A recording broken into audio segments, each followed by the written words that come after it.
We wanted to take a couple minutes today to talk about hospice and the volunteers who spend all their time with families in the area and sort of get a firsthand perspective on why they decide to volunteer for hospice and their experiences. So today I want to introduce Elsa, Jim, and Carolyn, and they're here to talk about sort of hospice and what it is that they do with the program. So Elsa, why don't we start with you? Tell us a little bit about how you got involved in hospice and what you sort of have gotten out of the experience.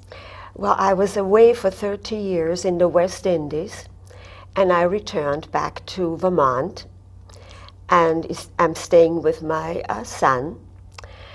And I didn't know what to do after 30 years being away. I was a medical technologist in the past, so I love sick people and helping sick people.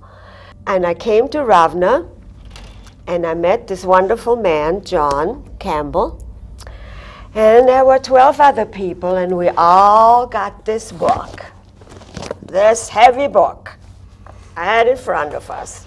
And we all said, oh, this is going to be our life work now. And we started to look and learn. And I tell you, it has been so wonderful because I learned so much about hospice, how to treat the person and just not the disease.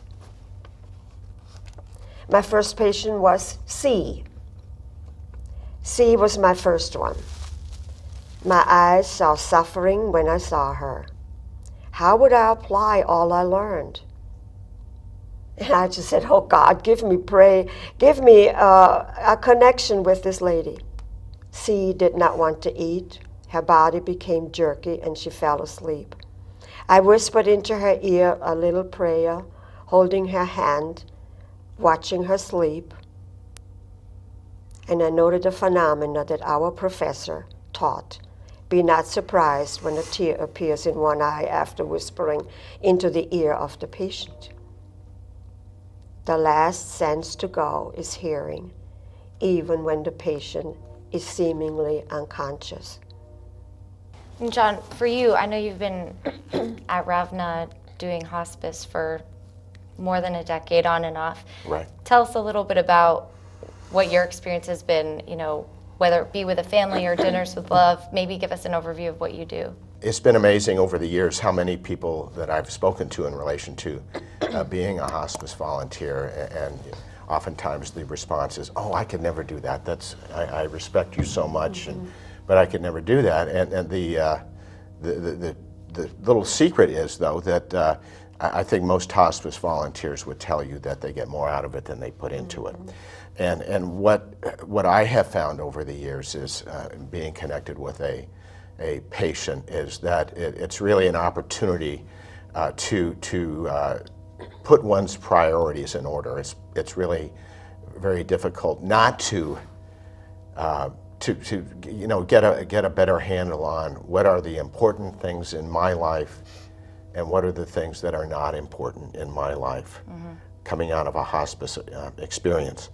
And I have found many times that I've felt that I was a better husband, better father, better person coming out of my experience with hospice. And like I said, really a situation of getting so much more out of it than I ever put into it. Yeah. Carolyn, how did you first get into hospice and start volunteering? I'm friends with a woman who was in hospice, and she said, you need to get into it. You need to do this because you'd be great at it. And my first client was a woman about my age, and that kind of hit home a little bit. And she had several things going on, and she and I would talk, and she'd say, just call me Babe. So I called her Babe, and I felt like I was a personal friend of hers at that point. And she told me how she got started on cigarettes and how old she was, and her mother knew but said to her, don't do this because you're going to end up with COPD like me. And she did. And I felt so bad for her, but I was angry with her mother, who was at that point was dead. But I was angry because she kind of allowed this to happen while she even knew about it. So we just became friends, and it was a little bit difficult when she passed away, but her son said to me, "You really made a big difference in my mother's life." And I was kind of taken off guard by that. I didn't think I did anything great just by talking to her. But he said, "You made a big difference." So I accepted that and went on. To learn more about hospice or for information about the training sessions, contact John Campbell. That number is 770-1683. The spring training begins Thursday, March 17th.